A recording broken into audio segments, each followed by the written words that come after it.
All right, hello. Hello. Thank you for coming to our seminar.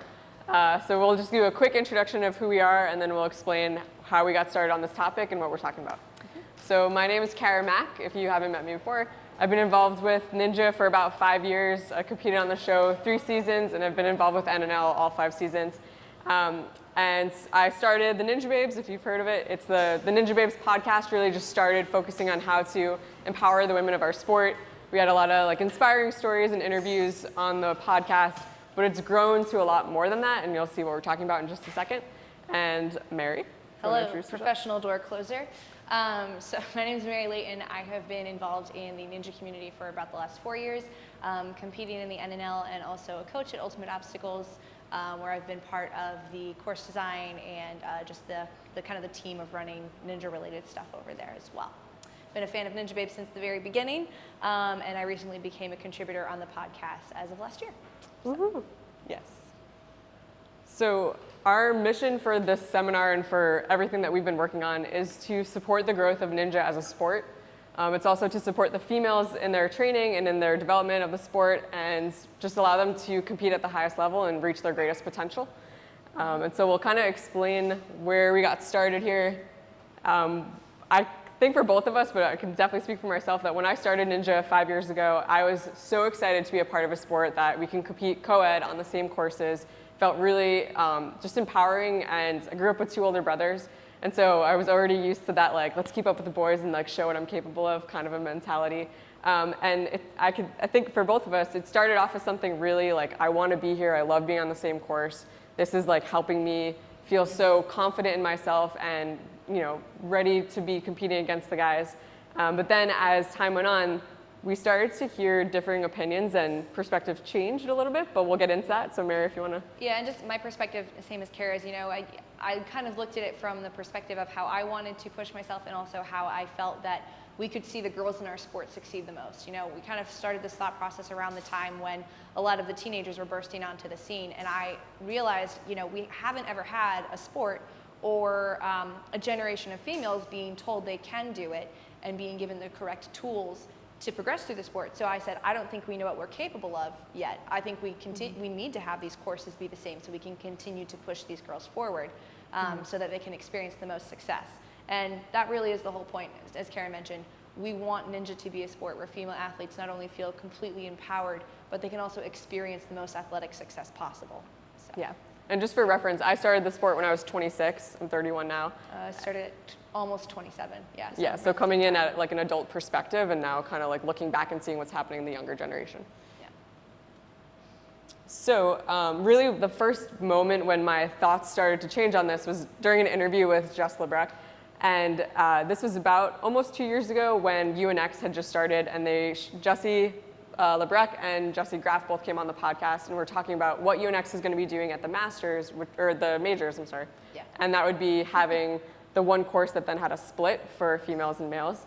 And that was mind-blowing to me. And I was like, wait, you're saying that we're going to be on different courses? And it was this uproar within the women's community of some were completely for it and some were completely against it. And there were a lot of heated, opinions and things going back and forth. But it was on the podcast when I asked her to explain it that the wheels began turning, and I was like, okay, I think there's more to this that I hadn't considered. So I'm actually going to play the clip for you. Really interested to hear that the men's and women's courses for the majors are going to be different. And I was wondering if you could just explain the thought process and what that will look like. So I have my opinions about that, but I also came from track and field, that's my background, and so I feel like that's a lot where it comes from. So for me, I love it. We're going to have different courses for the major. We're not competing against the guys, at least for for the prize money or for the placement. And so since we're not competing against them, for myself, obviously this is all personal. I know it's kind of a tricky subject to talk about, and sometimes it's a little controversial, but I don't really need to see how I stack up against the guys because I'm not competing against them. So to me, it doesn't matter to me. And if you look at a lot of the past competitions, the goal of the Ninja course is to really challenge the competitors. And obviously when someone's making a course, they're thinking about a certain percentage of the people to get through. You don't want everyone to get through, but you want it doable. Like, no one's trying to make a course that every single person fails. Like, that's not the point of this. You're trying to challenge people to their limit. And from my experience, a lot of the competitions, the difficulty of the obstacles, they increase as you go through the course. And sometimes that jump in the increase is like, it's a big jump up in the difficulty. And it's kind of a bummer when, for like the women, there's an obstacle that like it turns into just getting to that obstacle the fastest for the win.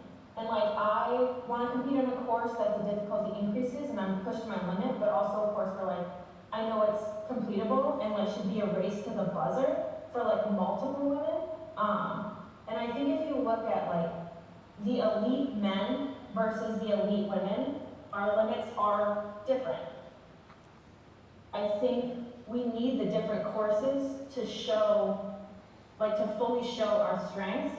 And like, I don't know, I want to be able to be pushed to my limit, but a course that's doable for me is kind of my thought process on it. So if I'm hearing you, it's really not about just making a course that's so quote unquote easier for women. It's more about making a course that women can truly show the ability and their strength, and the obstacles will be scaled in such a way that women can show their incremental strength differences compared to other women. Not so much comparing the women to the men, but focusing on the strength and the ability of the women. Absolutely, yeah. So when I had that interview with her, it kind of blew my mind, and I was like, wait, I can't believe that you're saying this, because we know that Lebrec is one of the strongest women out there, and she herself, still good. Yes, and Lebrec herself, has gotten super far and done amazing things on the course, and so it kind of like really hit me that she would be one of these girls who has a different perspective, and she has come from another sport and experienced different things beyond just ninja. So we know that we're not complete experts in all these fields of sports performance, kinesiology, mental sports performance, and all these things. And so we actually, Mary and I wanted to step out of the ninja world and do a lot of interviews with people who have a lot of experience in this field, not a part of ninja. And so a lot of them are very familiar with ninja because they've watched it and they know what it is. And a lot of them just have a lot of valuable experiences and knowledge that they were able to add to the conversation and really challenge us to think about certain things. And then, of course, we interviewed a lot of people from the ninja world and who are coaches and experienced athletes. And then, of course, a special thanks to NinjaWorks and to the National Ninja League for partnering with us to put on the presentation. We'll be showing you a lot of statistics from NinjaWorks later. And the National Ninja League is looking for feedback, and just all the comments and the questions that we get today, I will literally be taking notes in order to report back to them. And so at the end, we will have a time for discussion and questions. So definitely we want to hear people's opinions. And so Dr. Finney Dastani came to us from more of a sports psychological standpoint, and he agreed that the co-ed experience is very valuable, and he was actually in favor of courses remaining the same. But kind of the most important point we took away from that was that you don't want your girls to have mental limiting factors, anything telling them that they're not capable of doing something. And I know all of us as ninjas, if we tell ourselves we can't do an obstacle, we're probably not going to get it, right? And so that was kind of the big takeaway there. And Dr. Jeffrey Timmer, he showed us a couple of examples and brought up a couple of examples regarding just the overall size of female bodies and how that can sometimes change an obstacle, right? So the skill level that is required for a man to complete an obstacle versus a woman of smaller size, it completely changes the strength that you're testing. So we have a couple examples of that. Yeah, so between Dr. Timmers, a few other of the doctors that we spoke to really pointed out how when we hit puberty, there are a lot of changes that come into place physically and morphologically in our size and muscle mass and hormones. And so we started to realize the more that we looked into it, the more that it really does play out in our sport and what we see as far as reaches, wingspan, the amount of vertical jump you're able to produce, all these things. Mm-hmm. So this is a quote from Dr. Blade, just pointing out again what we just said, but the differences between males and females really do greatly impact their sports performance. And so Dr. Timmers, like Mary had just mentioned, challenged us even with an example from Casey Catanzaro. So I'm going to pull it up for a sec. So I know we're all familiar with Casey, but just to give you a visual. And also, as Cara gets this clip up, listen to the commentary from Akbar and Matt, just kind of discussing the size and then the distance in between the poles as well, because that really kind of drives the point home.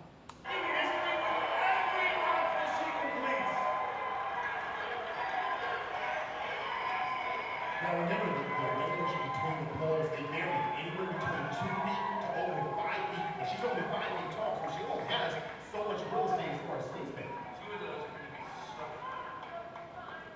Here she goes on the pole grasper.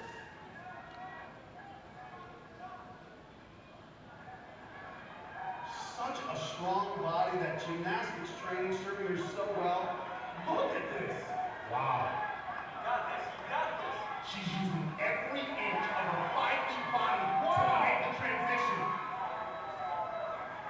She's told us she would complete this course. I wasn't sure if it was just braggadocio, but she really believes it, and she is doing it. Now look at the transition. This is over 5 feet right now. She's only 5 feet tall. There's a jump in the lead. There's a jump.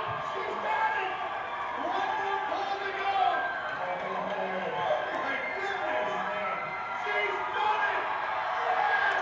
All right, one more. So exciting. So exciting.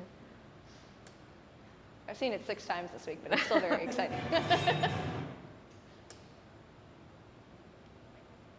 Oh, perfect. Going into the spider.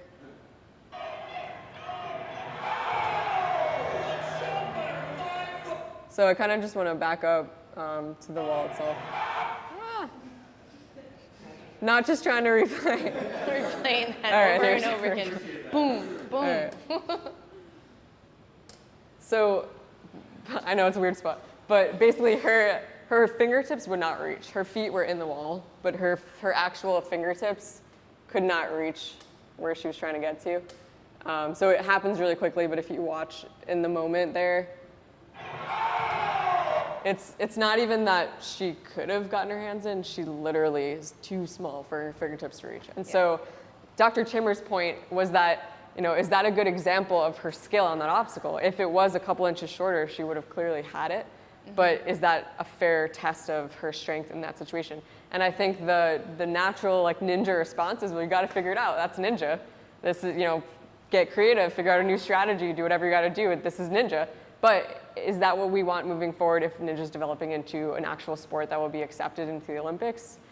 Can we always rely on creativity and whatever it is, figure it out, or do we need something that's going to give more of a strict way to measure your skill and strength in an obstacle? Yeah. So. And I have another example from just an NNL competition run at my gym. There was an obstacle in our spider wall, and we had precision bars on opposite sides of the wall, and athletes could put their hands in the precision bars and their feet on the wall. And so basically you had to, kind of handstand walk across the precision bar, and then you had to cross over to the other side of the wall in order to progress through the obstacle. And this whole thing kind of speaks to the question of course progression, good course progression. So when the male athletes were doing that obstacle, I think it was the 5th or 6th obstacle, when they spanned the gap, their hands, because their shoulders are so broad, were basically right under their shoulders. So it was an easy handstand. I had tested this obstacle myself, and I just thought I was really terrible at handstands because it's not something I regularly do. But then I watched the female athletes do it, and when they were spanning the gap, because their shoulders were much more narrow, their hands were more outstretched like this. So it wasn't even really a handstand strength that was being tested, it was just completely different muscles in order for them to span the gap. So that kind of brought up the question, this was a great 5th obstacle for the guys, but is it still a great 5th obstacle on the girls' side? It's testing a completely different strength and is, I would venture to say, more difficult. So. Yeah, another example that a lot of people have brought up to me is I train at Grit Ninja in Pleasantville, New York. So Lucio Batista, real tall guy, Henry Ferrarin, real tall, James, really tall people are there. And they often, they knew I was working on this presentation. They're like, yeah, we'll talk about the tall guys. Because for a lot of the guys, their knees and their legs are dragging on the ground when for other people it would be a clear, easy lâché. Again, we say it's ninja, figure it out. It's your problem. It's not our problem, it's your problem. And so it's that's the mentality, and I get that. But is that testing the same strength? It's testing definitely different muscles. It's definitely testing your creativity and tenacity to keep going. But again, we were challenged with this question of, is that what we want to test in the obstacles? So we asked NinjaWorks what has been the percentage of males and females clearing courses this season. So we looked up until Worlds, before Worlds, in each age division overall. So this is what they shared with us, and if you need to move to see it, you can. So the dark blue is females, the light blue is the males. And so you can see kids, mature kids, preteen, there's some almost even-ish maybe, and then at teen it really drops off. Young adults, 2% of females, adults 0, masters 0, and elites 0.3. And if you're wondering how that 0.3 comes into play, that was that one woman one time on one course in one competition in the whole season. All season.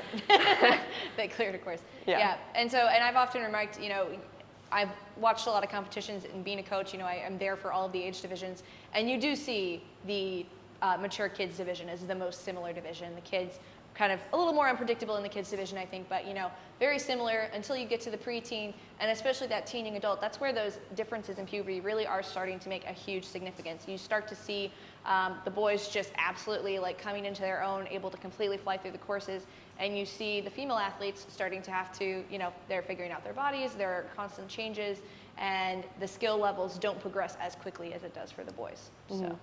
We also have heard stories, I get a lot of stories from parents who have said that when their girl who trained, from mature kid or whatever through preteen into teen, when she hit puberty and started having those body changes, and the boys started to kind of excel, and the girls felt like they weren't as excelling at quite the same rate, a lot of them left the sport, or a lot of them just felt completely dejected and felt like, wow, now I suck at ninja, and what's happening? And just having then, like if they were always clearing courses as a young child and then they got to teenage years or young adults and they're not anymore, just because of those changes and because the courses are often built to match like the elite competitors.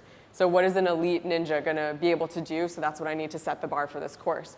Well, if the elites are often the males, then that's the grouping that is gonna be getting the furthest on the course. No, of course we're making broad statements, but that's kind of what we're seeing in the numbers. So we'll show you some more here. We also wanted to look at retention in the sport. Our numbers here aren't perfect because it's just looking at overall retention of female athletes within the past couple of seasons. We don't actually have a breakdown in the age divisions, and we also don't have the information telling us if the number of females are returning female athletes from previous seasons. And the reason that that's really important, we talk about success, and our whole point with diving into this information is we want female athletes to experience the most success because that's going to motivate them to stay in the sport. When we're hitting that preteen teenage division, that's where you start to see in other sports a lot of females dropping out. We want to know if that's true in ninja. And one of the reasons that I think this discussion of course design and whether or not the courses should be the same is important is because I have literally heard from other female competitors as we've been discussing this, I almost didn't sign up for this next competition because my experience at the last one was so bad. And that's so bad that they're talking about are those competitions, we've all been to them, where first place for the females is decided by completing 2 obstacles, or it's decided by completing 3 obstacles. And personally, I've been on a podium at those sorts of competitions, and it doesn't matter what place is on the medal that I got or the trophy, I don't feel like I've worked hard. I've put months and months of time in the gym, running courses, running them over and over again, working hard, and then my moment to demonstrate that, I do 2 obstacles and that's it, right? And you get to continue the course now in the adult female division, but it still is, it's frustrating because that's your time to shine and you get to do 2 obstacles, right? So that is why we're looking at it. Sorry, okay. So this is looking at from season 4 in the NNL through season 6, what has been the retention rate for females overall. So again, that's not by division, it's just the total number. And we have seen growth, but we don't know if that's necessarily more kids are coming every year. And so lots of kids are joining, but like older females are leaving. So we don't know if that number is fluctuating in that way, but there has been growth overall. So we want to make this clear what we do not want. We do not want to just say that, oh, females are weaker, we need a separate course. That's not what we're trying to say. We don't want to just all of a sudden switch to separate courses kind of prematurely, because like we mentioned before, we have been seeing the younger generations grow up with so much more talent, with strength, with learning strategy right away, being taught by the elite adults, and now they're growing so much quicker and like picking it up. So we don't want to just completely divide right away prematurely. We also don't want to make females feel less than with males. We've talked a lot about course design ideas, and this is something we'll talk about again, but we don't necessarily even just want a course that's like a dumbed down version of the men's course. We don't want a course that's just like, oh, it's the same course, but it's like everything's a little closer, so it's just easier. Like, I don't think that's the solution either. And again, the kind of repeating, but we don't want to like add another limit to females, like something that's mentally limiting, thinking that, oh, I'm just not good enough to do the other course. And we definitely don't want to create a course, kind of like I mentioned before, that is like separate but equal. It's different, but it's the same in a negative way that makes people just feel like it's belittling. Right. So can we design courses that are overall more suited for male and female bodies? I definitely want to give Center Court a shout out for the courses that they have designed here, because I do think that they've done an excellent job at creating a well-balanced courses. And this was a question that, you know, I really put a lot of time into over this last season. You know, starting from about summertime up until now, we've hosted a couple of different NNL competitions, traditional qualifiers at our gym. I work at Ultimate Obstacles, so we also hosted the New England Regional Championship. And we have some other local leagues that we work with as well. So I really dove into this idea of, can I create a course, can we all create a course that is fair and fun for females, right? So that isn't gonna be, you get to the third obstacle and that's it, right? And so the guys at my gym, they'll tell you that I was very vocal about this. It was, the course design meetings were quite fun, but we made it through it. And so with New England Regionals, you know, we'd had some good successes at our qualifiers. We'd had a lot of positive feedback. And then with regionals, we obviously, you know, we spent probably the 8 weeks prior to when we submitted our videos really diving into this course and really planning it out. And we got to testing and I was feeling pretty good. I was like, all right, I like these obstacles. I'm feeling confident. You know, I'm very familiar with the female field in the New England region. So I knew who was coming and I knew their skill level and I was like, I feel good about this. And we get to testing and the time limit we were thinking was gonna be 4 minutes and it got to about 3 minutes and one of the female testers was only able to get about halfway through the course, a little more than halfway. And a little bit more than halfway was the obstacle that I looked at and I said, all right, I think there's maybe 2 or 3 females that are gonna do this and it's gonna have to be the perfect day.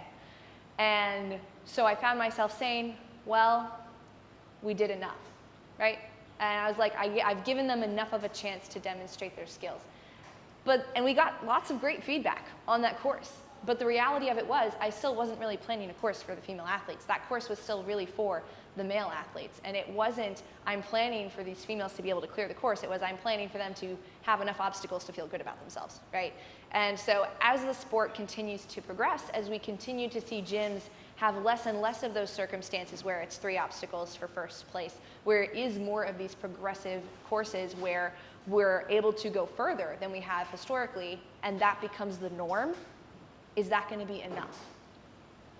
Mm-hmm. So we kind of alluded to this a few times already, but this was Dr. Timmer's challenge to us was, you know, what is the goal of the obstacles that you're creating? What are you trying to accomplish? What are you trying to demonstrate on those obstacles? And does it actually test what you think it is when you create the obstacle in your mind and then you see it play out? He had an example also just from watching A&W back in the day when they had the giant quad steps for the first obstacle. He was remarking how he's seen, you know, some of the male athletes be able to just completely stride through it or quick bound movements, whereas other women were taking like complete like monkey, like spider monkey dives, grab the quad step, turn around, giant. And so like, is that testing the same thing? You can say like, well, that's ninja, like be creative how you need to do it and like figure it out. But if we're trying to think how to standardize or how to make, you know, ninja more of a sport, like, is that what we want? Do we want that amount of like difference in how people do it? So right now, the NNL does have a guideline for female athletes that you can make this change. Adjustments can be made for trampoline height or distance or time limits on the course.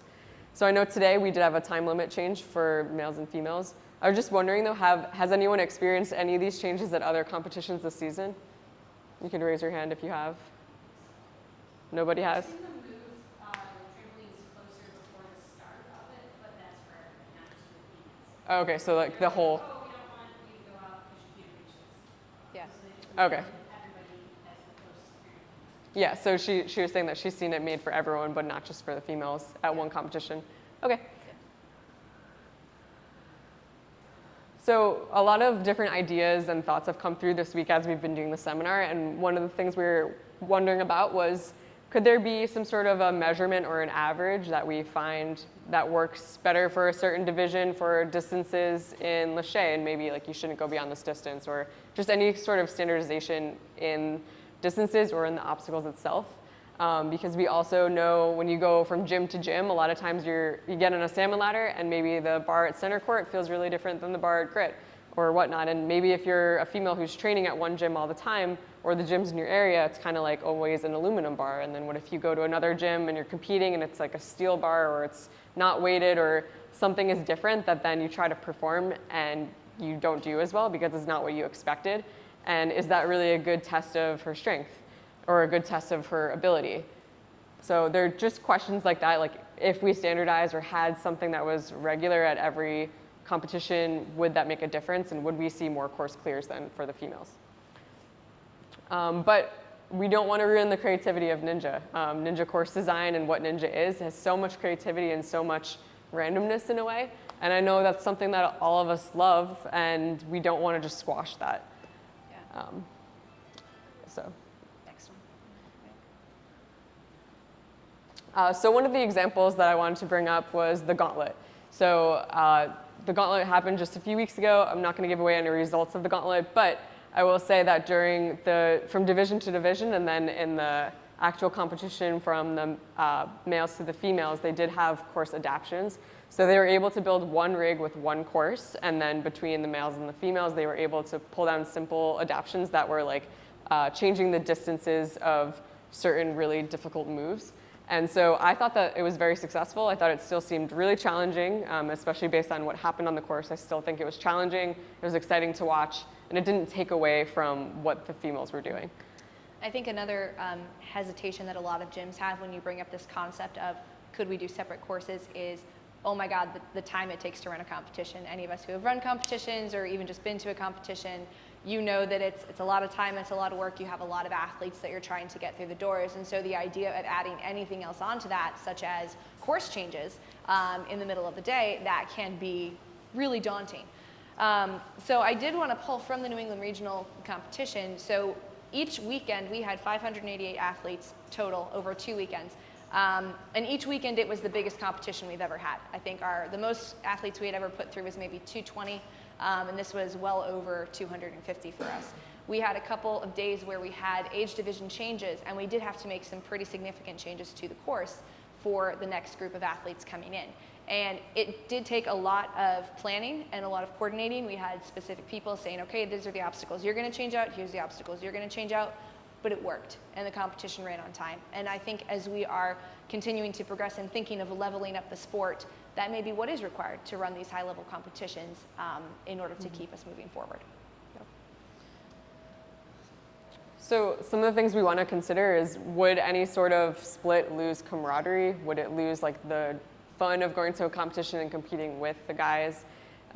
If people are in separate waves even, would you miss out competing alongside a training partner who maybe you all train together, but now you're not competing at the same exact time? And what if it's not even about gender at all? What if it's rather about something else, like a measurement, like height, like we mentioned before, maybe like a vertical jump or a wingspan or a weight class? Other sports do that. If you think of wrestling or even basketball, there are these class groupings that allow for more like and similar athletes to be competing against one another. Yeah. I think speaking to the camaraderie aspect, I've had a lot of thoughts on this. I'm a coach. I love it when the guys and girls are all cheering each other on. My proudest moment from this whole competition was when one of my kids did not have the course run they wanted, and his teammates were instantly looking for him to cheer him on and cheer him up, and that was just such a proud moment for me. Guys and girls together cheering each other on, right? I would never want to lose that at a competition, but we do have to ask ourselves the question as female athletes. Yeah, yes, it's great to be here and be able to cheer on our teammates and be able to cheer on our friends that we've competed with for a long time. So there's that camaraderie, there's that experience of the competition itself. But then you have to think about your experience as the athlete, right? My experience as an athlete on a course. Do I want to keep having a great competition experience overall with my buddies and keep hitting my head against the fourth obstacle? I think that's a really important question that we have to ask ourselves.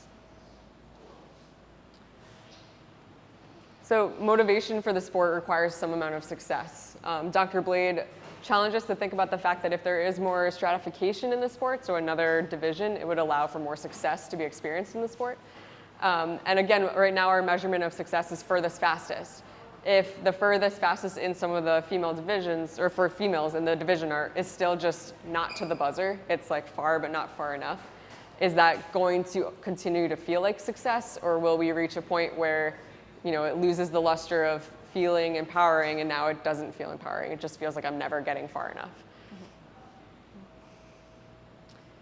So we have just 2 more clips for you. This one was from Dr. Chambers, who we've mentioned a lot about. And his point in this quote was, we are going to see athletes continue to excel and get better and better as we're training them better, giving them better tools and keys for success. And so we will see the females to continue to get better and better, but we'll also see the males continue to get better and better. And so he kind of makes a comment about that here. So I think we're getting into generations of females that are pushing the limits of what we know and what we don't know.